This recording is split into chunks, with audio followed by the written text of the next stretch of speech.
Welcome back. We hope everybody had a good Memorial Day weekend. It's Aunt McKee. It's K Rose. Let's go. And we are the Laundromat podcast. So let's go and shout out these black businesses. Well, we only got one for the day, bro. We only doing one from here on out. But I got the black business for the day. It's Taba Goods on Instagram.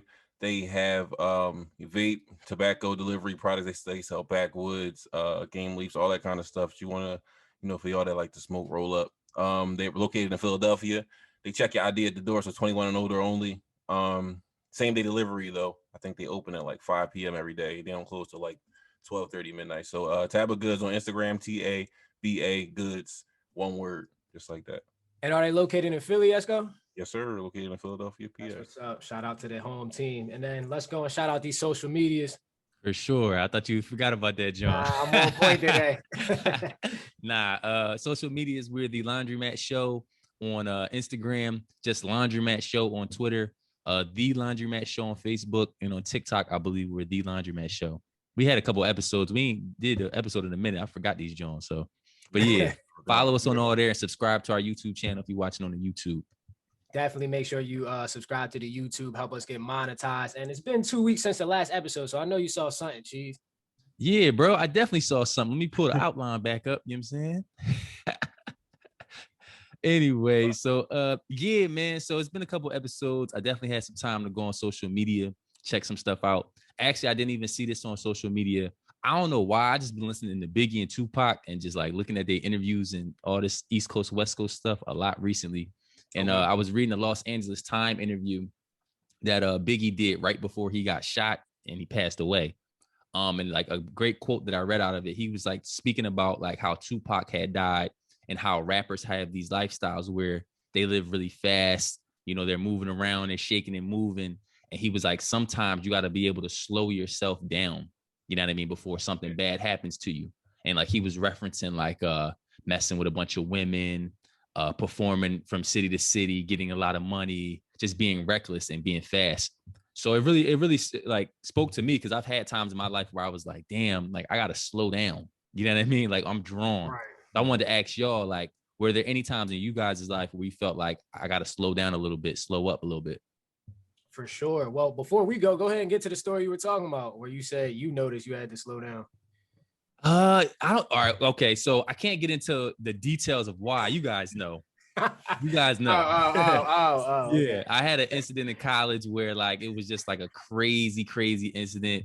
Can't get into it too much, but just nonsense happening. You know what I'm saying? Where basically I could say the crib me and Leak was staying at got messed up. It was just a lot of commotion. Cops got called, and basically, and I was in a situation that normally I wouldn't be in, but it was just involving a lot of drama and things of that nature. And I remember like after that happening, I was like, damn, like I'm in college. I'm a basketball player. I'm going to school. I'm partying. I'm drinking every weekend. And I just felt at that moment like, yo, bro, you have to slow down. Like, or you're going to crash. That was a great moment to slow down after that situation. Yeah. If I wish I could get into it, but you know, it's a little personal, John. But like, I remember like I had to call my mom. I called my mom's like not too long after that. And I was like, yo, like I probably got to come home for a little bit. Like, cause I'm moving too reckless and like, I'm going to get myself in trouble if I don't chill out. You feel what I'm saying? So that was definitely a moment for me. That's a great example. How about you, Esco? Hilarious, John. For me, I mean, I don't have, I think, any specific situations where I felt, I was going to a point where shit escalated too far and I couldn't control it anymore because y'all niggas know me. Like I like to think about shit before I do it for the most part. But I will say, similar to Cheese in college, I had the same realization like, yo, I'm out here way too lit all the time. I can't be playing college basketball getting lit, like just going to class. It's too much. There's too much going on. And I definitely took a step back. I stopped going out. I stopped drinking. Like I barely even drink now. I only really drink when I go out every couple of weeks or, once or twice a month. But definitely I feel like just being a college athlete, you can get, kind of running down a hill and just kind of roll into a ball and it just snowballs. And you look up and it's not 4 years later, like 2 years later, you were into your junior year and you're like, damn, I'm drunk and shit all the time. I got to chill. Mm-hmm. Like your grades might be. My grades was cool, luckily, but like some people like your grades be fucked up and shit. You might kicked off the team, but like, yeah, I definitely been there. Jeez, what about you, Ant? So I would say I definitely got stories in college, but I'm not going to use those examples because I didn't slow down. I just kept going. But the moment where I'm like, yo, I gotta chill, and I actually listened to myself was when I graduated college. I had got my first job, so I finally had some money in my pocket. I had the freedom to do whatever I want and then go to class. So I was running around crazy, racked up a whole bunch of credit card bills. I was going out every night. I remember one day I was coming back from a bar and I had fell asleep while I was driving. Damn. And my car went off the road because I was like on some back road and like went into a little ditch. So it could have went way worse than that. So I was just fortunate that like that situation turned out as good as it was. I'm like, yo, I gotta chill. I'm doing way too much. I'm not sleeping. I'm going to work, then going straight out, then going right back to work. Yeah, I'm like, I gotta chill out. Like down in the airport, right? And you was getting up, working, like driving like a couple hours to get to work. I remember that shit too. Yeah. We would go out. You be like, yeah, I got work tomorrow. What time you got work, bro? 5 a.m. It's 2 a.m. now. You got 3 hours of sleep. So yeah, I was like, man, I gotta chill. So nah, I think that's a good example too, and because one thing I've also noticed with like the reason the quote also struck me was because I feel like sometimes it goes in cycles where it's like I was at sometimes I guess wilding, even though like Leek said I was a good student, so I got my work done and stuff. Right. But for me, I was wilding at certain points. Then I would chill for a little bit. Then I would wild again. Then I would, you know what I mean? That's how it goes, I think. It does. And I felt like even after I graduated, well, I think it's even worse is when in college I was broke. I didn't have no money, but I've had times where I was moving a little fast. And I guess in my instance, it would be like, you know, like Biggie was saying, like with women and stuff like that, because you're a single guy, you know what I mean? So it's like, when I graduated, now I got a job, I got money. So now it's like, I got more access to do things because I can pay for stuff. So it's like, now I'm moving even faster. In college, you can only do but so much if you broke. Limited, yeah. You know what I mean? So I definitely felt that quote because I was like, yo, bro, I've had times where I was like, yo, you gotta chill. You're gonna mess around and you're gonna fuck your situation up. And that makes you think, because me and you, Cheese, we had money for us, but them guys is like 20, 22, 23 making millions of dollars. So exactly, it's even a whole nother. So think about the levels of that led to their deaths, unfortunately. Facts. Because you know what I mean? They was into some deeper stuff than we could ever get into right now. Right. You know what I mean? So it was a big lesson, man. I thought that was a dope quote. And it's cool to look back at some of them interviews and that whole situation. It's like you can make movies about that all day. Facts. Definitely. And they do. I mean, that's what the fuck they do all day. Remake. It's the Biggie movie on Netflix right now. It just came out. Bro, rap. That was a good John. I like that John.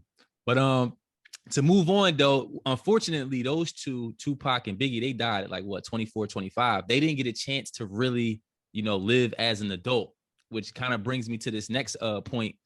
At what age, we're around the same age as them, I guess. Do you guys feel like, this is kind of a stupid question because I know your answer, but do you guys feel like you guys are acting like or are real adults? And at what age did you feel yourself? Did you have that moment where you was like, yo, I'm really an adult out here. Like, I feel like I'm acting like an adult. So I have when I thought I was an adult. When I thought I was an adult was when I came home from college. Right. Yep. So I thought I was an adult, but when I realized like, no, you weren't an adult, you're now an adult, is when I was no longer in my parents' house. And then like every situation I got into, it's nobody you can call. You got to answer that on your own. Like it's nobody else's problem but yours. So all the stupid shit you do, you directly have to answer for it. So I'm like, all right, this is the big boy stuff they was talking about. Right.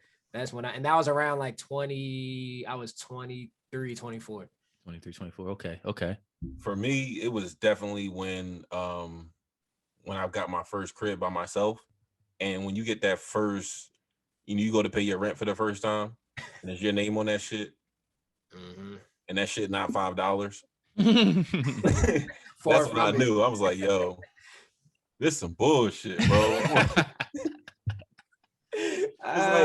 They only show you the good shit on TV and shit growing up when like to be an adult. They be like, oh, you got to go to the club, you get to smoke, you get to drink, you get to party, you get to have sex. They don't tell you about the rent and the taxes. You get a check and they taking half of your goddamn money. Like, damn, bro. Nah, they don't tell you about that. But they don't tell you as soon as you pay everything, you got a little bit of money to yourself, and then that's when something go wrong. Got to get the car fixed. Got to do this. Got to like that's just sucks. Dumbass problems. Yeah, like that's so when the adult problems like that shit started hitting me, a little nagging shit, like where you buy a car and your car cool for like 2 months, and then all of a sudden you gotta pay $3,000 for your car or some random ass shit, and you're like, damn, you just had to pay rent yesterday, so now you fucking poor for the next month. Like, yeah, bro. So when you get your first crib and you really paying rent, you paying like real expenses out of your pocket, I feel like that's when you're a real adult. I definitely. And what age? What age you got that leak? I was 27. 27. What are you like? 27? Are you 27 now? No, I'm 28 now. 28. Okay, and you 26. Yeah. But going on real quick before you go to the next jump, then I reached another level after that where it's like I already knew I was an adult, but like now I'm playing like a big boy game. I feel like there's different levels when you even in adulthood where I thought shit was sweet because I had beef with the people at the corporate job that I had. So I had dipped. I'm like, fuck that, bro. I'm smart as hell. I'm gonna be an entrepreneur. So once you're an adult, you're responsible for everything you do, and now you don't got that guarantee. Whatever you make bi-weekly, nigga, that's a whole nother crunch time. I'm talking like you thinking money gonna come faster than it come, shit going wrong with the bank, or they didn't pay, or you get a job and then they're acting like they want to pay you right away. You get an eviction notice on the door. They're like, bro, you got a week to pay this shit. You like, yo, this shit is real. That's when you win the game. You win the game now. Nah, but I can definitely agree to that because I don't have my own spot yet. So I feel like I have another level of like adulthood of me feeling like that coming up. You know what I mean? But I would say for me, I had like 2 stories like where I felt like I was like, damn, like I'm really kind of in this. Number one, not even just stories. I had like activities that I do now that I know like, damn, I'm old now. Cause like today, my credit score jumped high as a mug, right? And bro, that joint made my day. No bullshit. No bullshit, bro. I saw the, you know what I'm saying? I saw the score go up. I'm like, damn, bro, I was hyped as hell. A couple years ago, I would not have cared or even checked. Right. You know what I'm saying? Like I care about my credit score now. Like, you know what I'm saying? Like that's a big deal. And speaking on that, like when you speaking on the rent and leak, the big reason it jumped too is because I finally paid off the rent from back in college. You know, everybody know I was bored. I never paid that joint. You know that's honorable that you paid the plug back. Very honorable. I had to pay. I ain't run off on him for too long, a couple years. But and yeah, just doing little stuff like, checking my email every day, like shit like that made like, I just feel like it shows that I'm responsible. So that's what it makes me feel like more of an adult because I'm trying to handle my business. You know what I mean? Yeah. I had a situation like you said, Ant, where it's like, it's big boy stuff. You got to handle your own problems. I went to the car wash and basically I blew my whole tire out.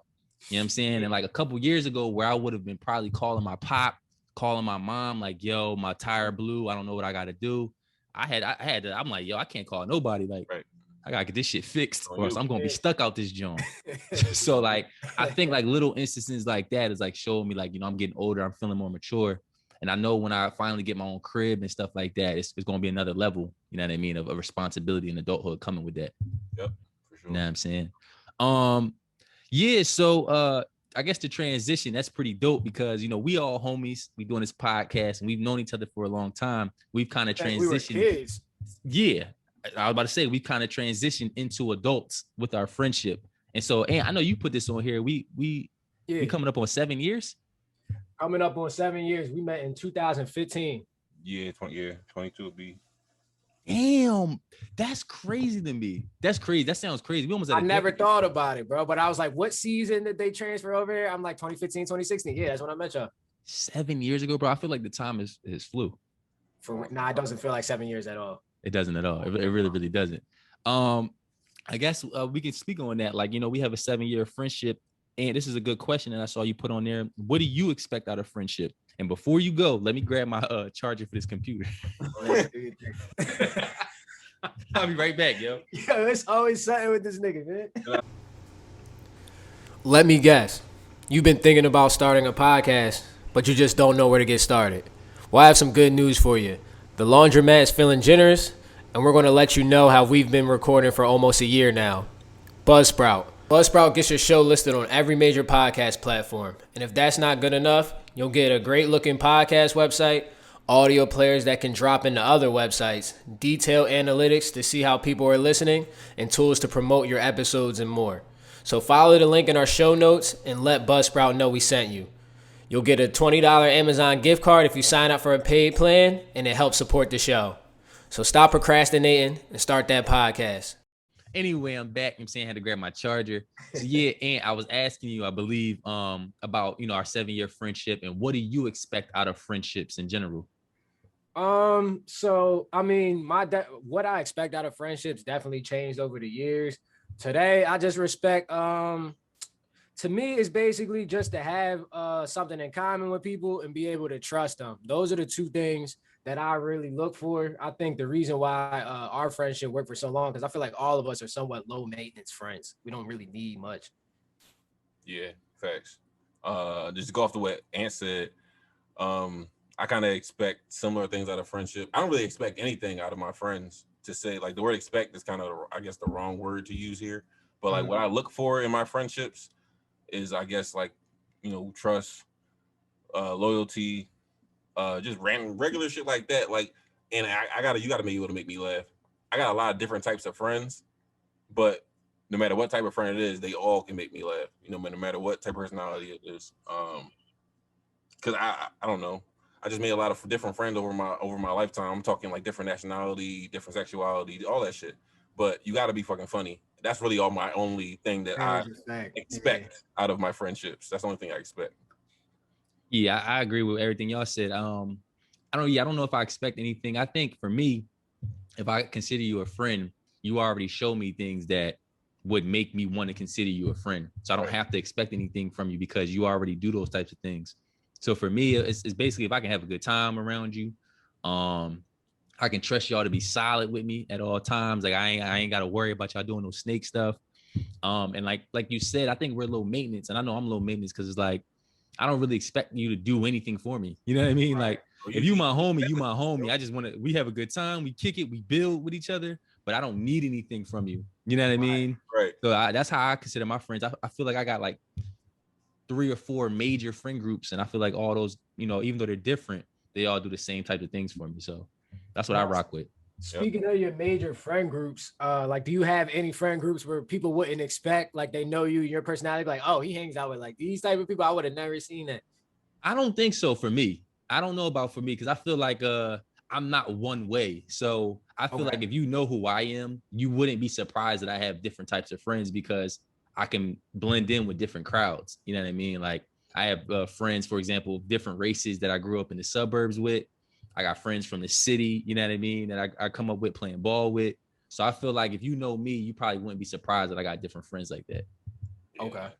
That's right. I mean, similar for me. If you actually know me, you wouldn't be surprised by the people that like I might call friends. But if you don't know me from a can of paint, you'd be pretty surprised by the people I call friends. Because like people be like, people stereotype you like, you won't be cool with that person like that. But you don't know. I got a lot of weird like people that you would say were weird friends. They cool as shit to me. Fuck it. What would be an example of what somebody would call like weird? Like because I know what you mean, but like for the sake of the podcast. For the sake, let me see. Damn. I ain't even thinking about that. Or like got like a weird occupation or something like that, or like they're just different. Yeah, just different. You know how some people are just different from other people. You can't even explain it. They just have a different personality, a different aura. Yeah, bro. I find those people interesting, and I'll make them my friend. That's a fact. Some people will like. So, for example, it's not to be like. So, like, you know how like the school shooter type. I had a bunch of like school shooter type friends, like people who you would deem like, if they don't get some friends, they're gonna kill everybody. Like I was cool with a lot of those dudes, and it wasn't only because I didn't want to get shot at when they. I was about to say out of safety, or because no, it wasn't only because of that shit, bro. We happened to be in a lot of the same classes because I was on my nerd shit back in the day with the school shit. I was pretty smart, so I had a lot of the same classes with those dudes, and they turned out to be cool dudes when you actually talk to them. So right. That speaks to your character, though, bro. That you don't necessarily judge people by a cover. You know what I mean? That definitely speaks to your character, who you are. bro. And going off that, I think it's dope because what we don't realize is because we kind of have the same morals and principles. Is a lot of people don't act like us. We're like, they'll have friends over here and have friends over here, but they feel like they can't hang out with these people in public because they associated with these people. Like, I don't care. Yeah. I'm the dude where I get a kick out of like looking at somebody and like they look the exact opposite or they act the exact opposite as me. It makes me want to have a conversation with them. Right. And like I do weird shit. Like I'll go to a bar or out to eat by myself, just dolo. And I'll look around and I'll be like, yo, who in here do I think like wouldn't fuck with me? And then I just would start and I'll start a random ass convo with them, bro. Like, and then by the end, before I leave, like we cool as shit. I just like doing weird shit like that. That's how you get lynched, nigga. That's a good joint though. I've never really thought about doing that on purpose, but that's a fun like exercise to do. And here's the thing, you get to learn shit. I feel like a lot of people, especially like I say like black men that I've met, you know what I mean, like guys coming up. I feel like sometimes I see people associate themselves with people of their same background, which I understand. You feel comfortable around those people, but sometimes they're not as likely to try to, meet the nerd or meet the person that's not necessarily have the same background as them. And you lose out because you could learn so much with those people. Right. My homies that I came up with in my neighborhood, like if you saw my friend group from my neighborhood, it's me, it's a half Puerto Rican Jew, an African Jehovah's Witness. Oh, this nigga got all the what the fuck? A straight blonde white boy, like he's definitely a white boy, and my homie Hassan, he's a Muslim. That's my 5 homies, and my homie Ty who passed away. He was cool too. Yeah. That was my like 6 like friend group, and we was way different as far as backgrounds, but we all moved in the same neighborhood at the age of 9, and we all grew up together.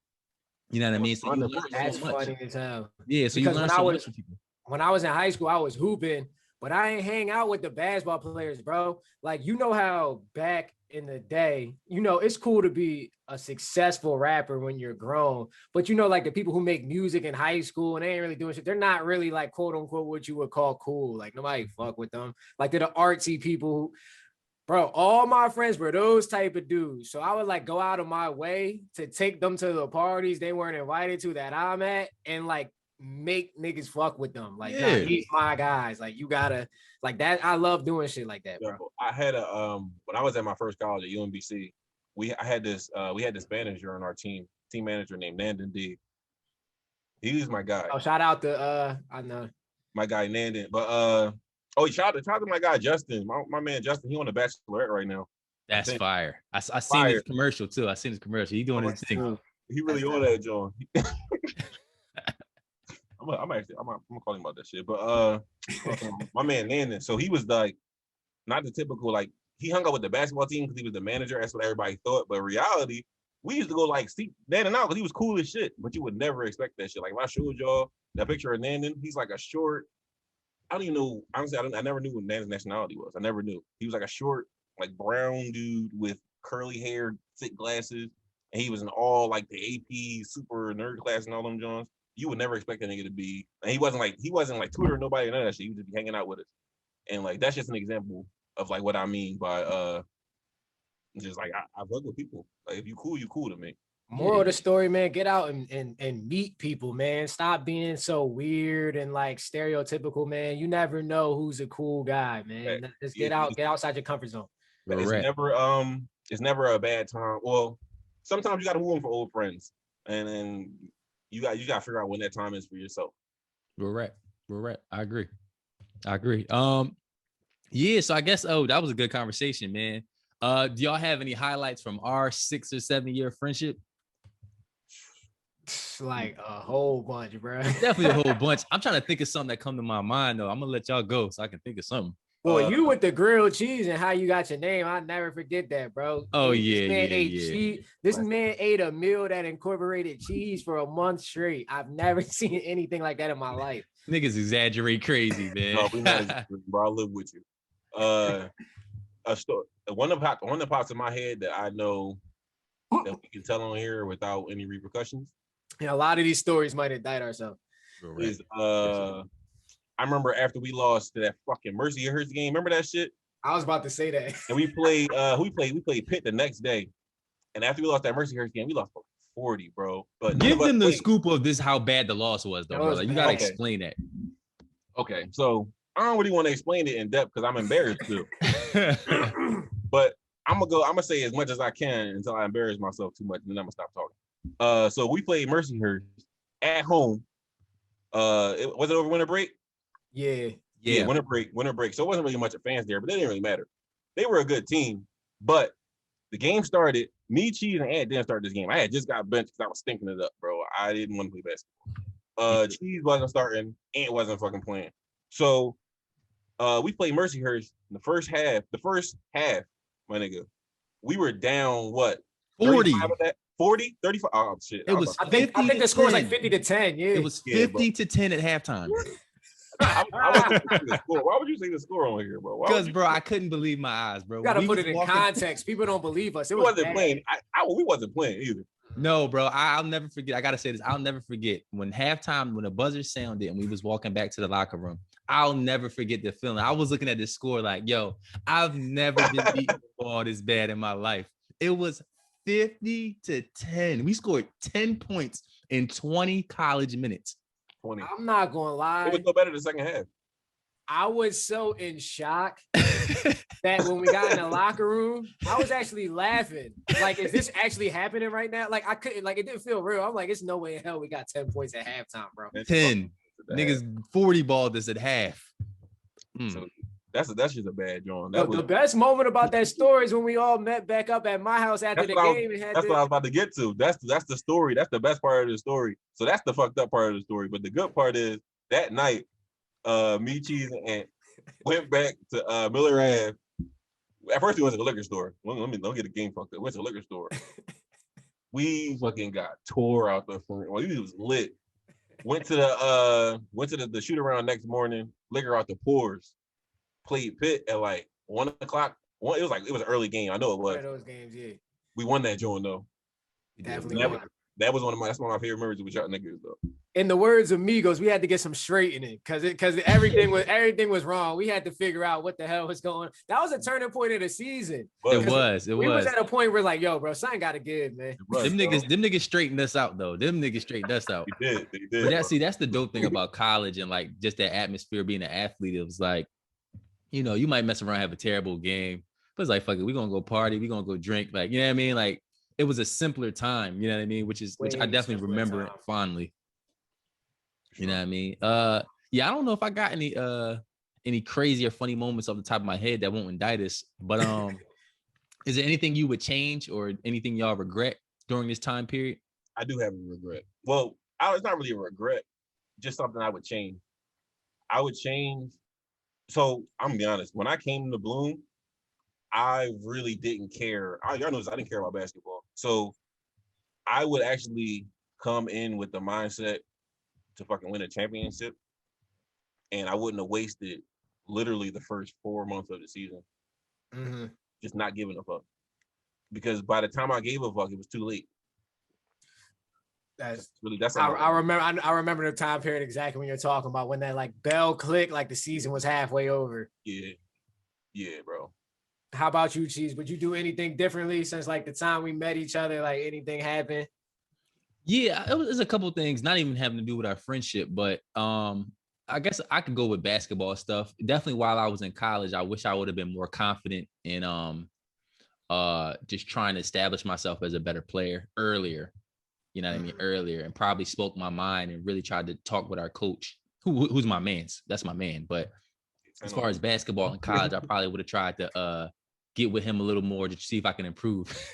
And I know you laughing, but that's my guy. So it's nothing like that. That's my guy too. Yeah, that's my guy. I don't want it to come off like that, but I definitely feel like I could have did a better job of that. And then also, at least with my overseas basketball dreams, I guess my one regret would be as soon as I graduated college or as soon as my senior year finished, I wish I would have got on and really learned about the process of trying to play basketball overseas and took advantage of that time, because I probably would have been playing. I was good enough to play, but because I kind of was relaxed and scared to try to go over, it never happened. You know what I mean? So that would probably be my one regret. But outside of that, I'm good. I would say because nobody really knows in the moment. So I feel like this is always a hindsight. People always feel this way. 2020. I feel like I would have realized how much influence we had in college, and I would have made it like mean something outside of basketball in a way to where we could be set up once we left college. Because I feel like all three of us were way too important to Bloomsburg. To when we left Bloomsburg didn't really do anything for us. Like I feel like we didn't take advantage of what we gave to Bloomsburg. Bloomsburg didn't give a fuck about me because I only played for 1 year and didn't give them a But no. You're talking about like the coach, the basketball team, the system. Like no, the team and the AD and all them didn't give a fuck about me neither. But I'm saying like the people who went there. Like I feel like we knew too many people fucked with us, too many people like copy shit we did to like how when we left, like shit wasn't set up for us or it wasn't on the table. Like we didn't have jobs to walk right into, or like we didn't have certain positions where we can always come back to Bloom and do this if all else fails. We were way too like high caliber of dudes to like just when it was over, it was over. I agree with that. Yeah, I agree, but at the same time, I wouldn't have went back to Bloom for shit anyway, except for like to go hoop with the team a couple of times or to go a couple of games. Other than that, I wouldn't have went back anyway. Well, I think Leak that applies to Ant a little bit more because I feel like Ant, you was more sociable in school. Like I was more so like in the background, kind of chilling, doing my own thing. I feel the same way as you as far as like taking advantage of everything college has to offer in general. You know what I mean? Like using my personality, using my skill set to try to get in this group, join this club, do this. I felt like if that's another regret, like as far as in school, I feel like I focused on my schoolwork and basketball. That's all the time I had for. But I feel like with everything I'm talented at, I should have been joining clubs. I should have been doing a bunch of other stuff. Man, I definitely see you were more sociable, so I could see how that could be a regret. When was you going to do that stuff though? You're right. But I wish now with hindsight, like, damn, I wish I would have tried to make some type of time for it. You know what I mean? Even though if it was impossible. I agree with Esco saying where he's like, yo, when would we have time? But I'm looking at it as like, okay, I know what I know now. Whereas like when you're in it, you don't really accept reality, but like how hard it is to play pro, or like or if you do play pro, it's only going to be for a certain amount of years, then you're going to have to go back into like the job stream anyway. I might have fell back a little bit to how crazy of a fanatic I was about basketball and started looking at other stuff like, oh, like this is cool, or like let me express this lane. But by the time I did that, I already graduated. Like, exactly, I was so basketball. And I'm like, but you live and you learn. I totally agree with that, bro. I totally agree with that for sure. This is the last thing. When I came into college, I wanted to be a doctor, and I was on the science track at UMBC, and I was gonna choose my major my sophomore year. It was gonna be biochem, and I was gonna do pre-med and all that shit. When I started playing college basketball, and that was Division I at the time too, so it was a little worse than D2. When I got there, bro, I didn't even want to go to class. My regular classes. So I was like, there's no fucking way I'm going to be a doctor and play basketball. Yeah, no way. I met with my advisor and told him I wanted to major in psychology, and they knew I was an athlete. They're like, no, you're not. You're not going to major in that. Preposterous. They're like, you're not going to have enough time. You're not going to do that. Nope. But so like shit like that, where I'm like, what if I did? Like, what if you attempted it? I know I was a bookworm. For me, my academics failed because of time. Like you said, I just didn't have the time to be as dedicated. But I'm normally a bookworm, book nerd type of person. So I would have did better had I had the time and not played ball. But I definitely agree with y'all with that. Yeah. So I guess to finish up this conversation, man, this is a good convo. What do you guys think is the importance of Black men having solid friends that hold each other accountable? We spoke about this in previous episodes, but we can definitely bring it back. Yo, hold your fucking friends accountable. Everybody, please. If you don't do it, somebody will eventually. The system or death. Right. So anybody who got friends that they beat their girl, any of that shit. It can even be small shit. Hold them niggas accountable. And that goes vice versa. Women, hold your friends accountable. just because we got to do better as a community, because a lot of other people hold each other accountable and they come together and they're doing a lot better than we are, as you know, in America right now. And it shouldn't be that way, because we control the culture. We literally control the fucking culture. So I feel like it's super important for Black men, Black women, Black sheep, Black whatever, hold your motherfucking friends accountable. I agree. I What you would think, say there has to be a system of checks and balances. Everybody has to have somebody that they got to answer to, or people that they answer to. And if not, and like not in like a boss kind of setting, but I feel if I had $100 million tomorrow and I did some corny shit, y'all niggas would be on my line like, yo, and that was corny as fuck. Cause y'all don't want nothing from me. It's not like, oh, I'm trying to get some bread, so I'm gonna just act like that was something thorough that he did or that was cool. I feel like the moment that you don't got those people, it's a downhill road. Like it's no, like you just start doing, because everything sounds good in your own head. You need ideas to bounce off of certain people. You need people to tell you like, yo, you're fucking up. Right. So I think especially Black people, because the consequences are way more extreme than any other race for doing dumb shit. right. So real quick, Chief, before you go, I had a meeting at work today, and we were actually discussing basically like accountability with our employees. So I'm a manager at the company I work at now, and we were discussing, you know, when they submit their work, it has to be reviewed by the managers before it's submitted, and that's kind of to hold them accountable to make sure the work is good work, right? And then she was like, the department head that was talking, she was like, but the managers need to send their work to other managers just to be sure, because and it's not even no boss, no supervisory shit. It's just to make sure, because everybody needs their work proofread. Everybody needs to be checked and balanced like that. Everybody needs that accountability. That's a fact. For sure. I agree with that. And also, I think people got to look at it from this standpoint too. You want to hold others accountable, but you're really holding yourself accountable. Similar to our conversation earlier about slowing your life down, you know, you are who you hang around. So right. If you hanging around people that's not doing what they supposed to do, who doing out of pocket things, for example, as far as with the like living fast situation, if I'm hanging around friends who are always partying, always spending money, always, if they're single, trying to get different girls and stuff like that, what am I going to do? I'm going to do those same things all the time. You know what I mean? Yeah. So it's like, you got to have friends and have people around you that, you know, they're doing positive things, because that means most likely you're going to do positive things while you're with them and while you're without them. You know what I mean? So that's how I definitely try to hold, you know, my friends accountable, and I want them to hold me accountable the same type of way. So I only associate myself with people like that. Like, you know what I mean? That's doing things that I want to do. You know what I mean? Right. I mean, yeah, that's definitely important for Black men, especially because, you know, I feel like I guess I can only speak from a Black man's perspective, but I just see so many people who get led on the wrong path because of the people they associate themselves with, not even because that's their personality. You know what I mean?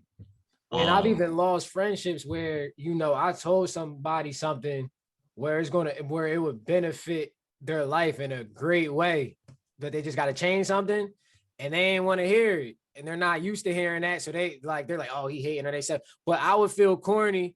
I'd rather like, at least I told you. So if something happened to you, I'm like, bro, I told you. I would feel crazy if something happened and I knew it was going to happen the whole time and I didn't even let you know. I'm like, I just let them walk right into it. Real rap. That's a good conversation, man. So like, we're gonna finish up soon because I know we got to get out of here in a little bit. Yo, so we was at a party, you know what I'm saying? Speaking of our friendship, we was definitely at a nice little get together, a 2000s party. I just wanted to ask y'all a quick question. Do y'all think 2000s rap and R&B music gets the same respect, or gets the respect that it should? And does it get the same respect as 90s or 80s rap and R&B music? Because we was at a party and we ain't listened to the 2000s music until we was about to dip. I feel like it doesn't get the respect it deserves, because especially for us, because that's literally what we grew up on. Like like 90s, 99s, that's what we grew up on. 2000s. All I know is that shit. So I know every word to every song that was on the radio back then, even like the non-pop, super popular ones. I mean, I know the obscure shit, because just from the 2000s. So I feel like it doesn't get the proper respect because we're still idolizing the 90s for some reason. But I will say things kind of come in full cycle. So in like 10 years, the 2000s will be the shit, I promise you, because that's just how it goes. I hope so. And going off what Esco says, I think the reason the 2000s doesn't get the respect it deserves is because it's coming right after the golden age. So it's kind of like it gets overshadowed. So you're either talking about how good the golden age was, or you're talking about how bad the after the 2000s was. Yeah. So you lose that, like, this was a good era. There's a lot of good music, a lot of good artists that came out of there. So hopefully, like, when we have kids, and then it sounds crazy, but when the 90s are like, nobody's gonna be talking about the 90s because that generation is not going to be commenting on the current events. Right. And then when we have our kids and we talk, our golden era is going to be the 2000s. You want the 50s, the Ja Rules, the Fat Joes, Bro, Drake came out in the 2000s. J. Cole came out in 2000s. Kendrick might have been like 2010. Yeah, so he's the next close. decade. It's close. Yeah. Like, there's a lot of goats in that 20. Easy, Wayne, like it's different. Well, not Wayne, because Wayne was definitely kid. Wayne was 90s. I feel like the culture of the 2000s, maybe it's like you said, it's because we're still kind of close to that generation. I'm more of a 90s person myself, so I'm probably, helping the stigma. Mm-hmm. And I feel like the culture at times, like, because it, like, as far as with music, it went down south. So from where we live, some of the biggest acts of the 2000s, we're not from where they're from, like Atlanta, Texas, and all those types of places. So people around here may not have the same regard for the music, for the Ludacris, the T.I.s, the Luda's like that. Luda was the best rapper alive. I don't give a damn, bro. He was, but does he get the respect like that though? No, he doesn't. Yes, from us, because we know. No, he doesn't get as much respect as he deserves. No, exactly. You know what I mean? And maybe that's because he's from Atlanta back then. But so we was at the party. I was excited. I was trying to hear some Nelly, some Ja Rule. Oh yeah, bro. We got it at the end. Playing Lil Durk, Fredo Bang, NBA. I'm like, yo, on, bro. I got the jersey. Even though this is a current jersey, but they was wearing jerseys back in the day. So hopefully that culture is definitely. I feel like people are starting to warm up to it now. Like, you're starting to hear about more 2000s throwback parties. Where back in like 5 years ago, I never heard about none of those type parties. For my birthday this year, fuck it, bro. It's lit. I put the Band-Aid on. I'll follow you up right after January, another 2000s party. Like, we gotta bring that era back. Let's do a 2001 party, 2002 party, 2003 party. And you can do that. There's enough artists. You can do that. Real rap. Before we get off this, who's your favorite like rapper from the 2000s? Ludacris. I just said it. Luda. For both of y'all, Luda? Okay. Luda or Wayne. No, Wayne's 90s is my fault. I'm talking about 2000 to 2009. Who's your favorite rapper? Luda. I don't believe that, and you ain't listening to Luda albums like that. I had 3 on CD. Luda or T-Pain. Wow. Oh, okay. You said 2000 to 2009. Well, yeah, and more so do the earlier 2000s, but you could do 2009. 50. It's a lot Luda. My fault. Take out T-Pain. 50 and Luda. Those are my guys. 50 and Luda. A lot changed for me, so I'm gonna keep it a buck. I'm pretty sure in the beginning of the 2000s, my favorite rapper was fucking Bow Wow. I'm not mad at that. I remember that. That's possible. I remember that. It shifted to like Eminem for a little bit. And then I liked 50 when 50 dropped. There's a lot of good artists in that. Yeah, bro, it was hot. It was crazy. And then Ludacris took the fuck off. But then Wayne started coming on crazy at the end of the 2000s. So I don't know, bro. I don't know. If you want to know who was popping, look at my list, man. That everybody's clowning me about. That everybody's clowning me about. Yeah. Check Ann out on TikTok, man. He went platinum first week. That's when the team going crazy. Nah, I think for me, I probably off the top of my head, I gotta go Cameron. That's probably my favorite rapper. Even though he came out in the 90s though, but I know he came out in the 90s, but his peak was in the 2000s. Dipset came out in the 2000s, like, well, I guess Bow Wow don't count either then. Yeah, he don't count either, and Wayne wouldn't count either. So yeah, facts. All right, well, I guess we can do that. Cameron was hot as shit. And if we're eliminating all these people, then it's 50 and it's 50 Luda. Yeah, I think it's Cam for me. If I can count him, it's Cam. But I like that's Cam. my man's. I fuck with Cam heavy. Anyway, so yeah, I guess to move on, Leak, we can knock out these Jones real quick. It's the what is it, Leak? I run down the spin cycle real quick. Throw these joints in the wash, rinse them real quick. Like these two niggas that got washed. I can't believe Floyd Mayweather really fought Logan Paul, bro. Did you watch it? Did the link I sent y'all work? It did work, bro.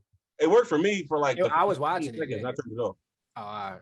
It kept freezing, and then I went to watch it on my phone. It was working on my phone. I was like, I'm not watching this bullshit because I don't want to see Floyd Mayweather with hair in 2021 and a beard fighting this big white man out of his weight class for money, literally just for money, bro. You are rich as hell.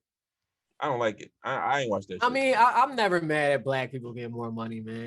People pay for that stupid shit. No, you paid for that shit, didn't you?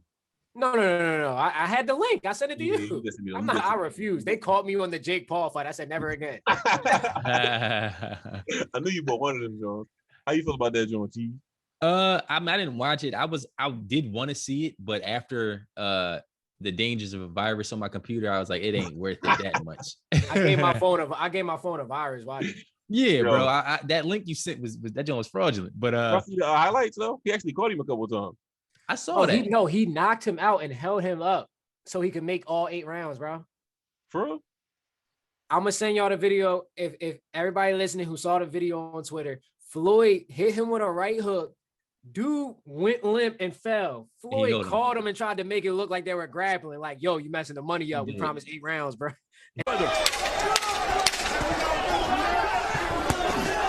Obviously at 44, it was some BS. Bro. One thing I got from it, bro, honestly, was that Floyd, we already knew this. He's Money Mayweather. He's a businessman. He said this was a legalized bank robbery, and he wasn't lying. Niggas paid for this shit, and he made millions off a fight where he wasn't gonna lose. So and it was an exhibition. They're not even announcing a winner. I'm not mad at the bread. I don't know, bro. I feel like this shit is disrespecting the sport. It's getting to a point where it's starting to disrespect the sport. Because how you just get to fight Floyd, bro? You know how many people fought all their lives and never got the chance to fight Floyd Mayweather? I agree. And now, just because you out here clowning around and shit, fighting Nate Robertson and shit, you get to fight Floyd Mayweather. Come on, bro. I don't like that shit. But so that shows all the people coming up in the sports, man. Focus on getting attention. Yeah. Skill's not enough. Yeah. Entertainment. It's entertainment. Entertainment. That's what it is. Sports. More sports. The playoffs on. Before I go with my favorite moment, because it's gonna be very obvious. We can go to Cheese first because his moments probably suck. What's your favorite? Well, I can tell you my least favorite moment. The Lakers got knocked out the playoffs. My Lakers is out right now. LeBron he's in Cancun, from what I understand. LeBron now. Yeah, bro, he's in Cancun promoting Space Jam. So my Lakers is out, but my favorite moment was probably my favorite player is Kawhi Leonard. So he was balling in that Maverick series. That was a great series. That was my favorite moment. What about you, Ant? My favorite moment was the Dame Lillard 60 piece. That was one of the craziest things I ever seen. That was different. He did. Yeah, bro. That was crazy. He lost though. With an L, that's even crazier. That was crazy. That was the best moment of the playoffs. That was the best moment. Great, John. My favorite, John. Obviously, when the Sixers knocked the fucking Wizards bum asses out the playoffs. And tonight, matter of fact, in 27 minutes, we're gonna start this 4-1 dispatch. 4 in a row. Yeah, this dispatch over the Atlanta Hawks. But we know Jokic won. I think the Joker won MVP of the regular season, right? Unfortunately. Unfortunately. Who is not the playoffs of the MVP? The MVP of the playoffs so far. Joel Embiid. When he plays, yeah. I disagree though, actually. It's like, I'm messing with you. I don't even agree with that. I would say Devin Booker. I think you got to go Jokic. I think he's the regular season MVP, and he's the MVP of the playoffs. If you've been watching them play, he beat Dame. Like, you know what I mean? He was the reason they was able to withstand a 60 isn't good. Yeah, their team, that Portland team needs to blow up. I don't think anyone's really played better than Jokic. I don't, outside of maybe you could argue Kawhi. When was the last time the Trailblazers made it out of the first round? 2 years ago. And before that? They made it to the conference finals one time, I think, in the last 5 years. They're a solid team though, y'all. Come on.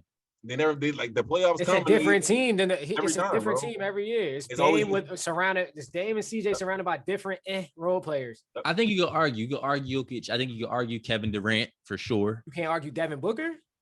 You tripping if you can't argue. I think it's a Suns team. Oh, I see what's going on. No, not even giving that. nobody on the Suns no credit. He's been like 40 a couple times. He did, bro. But their Esco, team you know is what's going he's on. not. He He can't hasn't get- balled. He What? hasn't I just balled. said he had 40 a couple times. How's he not ball? Well, he probably had 40 like twice. Bro, For the Lakers? he knocked Bron out in the first round for the first time since like 06. The LeBron has never lost in the first round. The Suns knocked them out, bro. The Suns as a team is So balling. he can't get Who no the best MVP player on the Suns? for the playoffs so far. Devin Booker. What I'm saying is though, have you guys watched Kevin Durant, Kawhi Leonard, and Yes, I didn't deny any of them. You're denying Devin Booker like he didn't do. I'm not denying. I'm not taking anything away from Devin Booker. What I'm saying is their effort as far as wins is more of the Phoenix Suns. When you talk about Chris Paul, all their other guards, it's not just Kyrie Devin dominating. Irving, James Harden. You so Okay. angry about that loss. The Yeah, Lakers. he's mad, bro. Yeah, He's that's mad. the narratives. Y'all was supposed to meet us in the championship, man. What You happened? supposed to meet me at the rim. You mean you're supposed to be? Nigga, y'all better meet these Hawks tonight, or y'all ain't gonna make it to the championship. You talking about we ain't going to? We still got 3-4 more chances regardless. Y'all don't got shit. That's very true. Very true. That's all I got gonna to say see. about We gonna that. see. That's all I got to say about that. But lastly, spin cycle. Some sad news. Rest in peace to Clarence Williams III. Passed away at 81 today. He was in Tales from the Hood. I don't know if you ever seen that. I used to watch that joint when I was a young boy. I saw that. Kind of creepy joint, but he wasn't the creepy boy. It was the skeleton joint. It was creepy. And then he was also in Mod Squad. I don't think I ever seen that, but I definitely used to watch Tales from the Hood as a young boy. So rest in peace to Clarence Williams III. Yeah, I put it on here just to say rest in peace. He was a big time actor, and the Tales from the Hood joint. He was scary though. He was a scary ass nigga, old black dude. He was scary as hell. That's why I really put it on here. I found the skeleton bull that used to fuck me up though. The joint with the little fraggly hair, I ain't like that joint. We need more black horror, man. But yeah, rest in peace for sure. Black horror in like the traditional sense too, not like fucking shootings on Twitter. Hey, yo. That's real horror. Yeah, that's real life horror. That's real life shit. Niggas be fucking up like that though. But yeah, man, it's Esco signing off. Yeah, man, that was a good episode. It's K Rose. And McKee. We out. And you see what jersey he got on before he exit the thing, man. Go Sixers, man. You know what they called me, bro. You know what they called 4-1, me. man. You know what they called me. Cheese Simmons. Philly cheese. Cheese Simmons. Cheese Simmons, you mean? We out. Damn.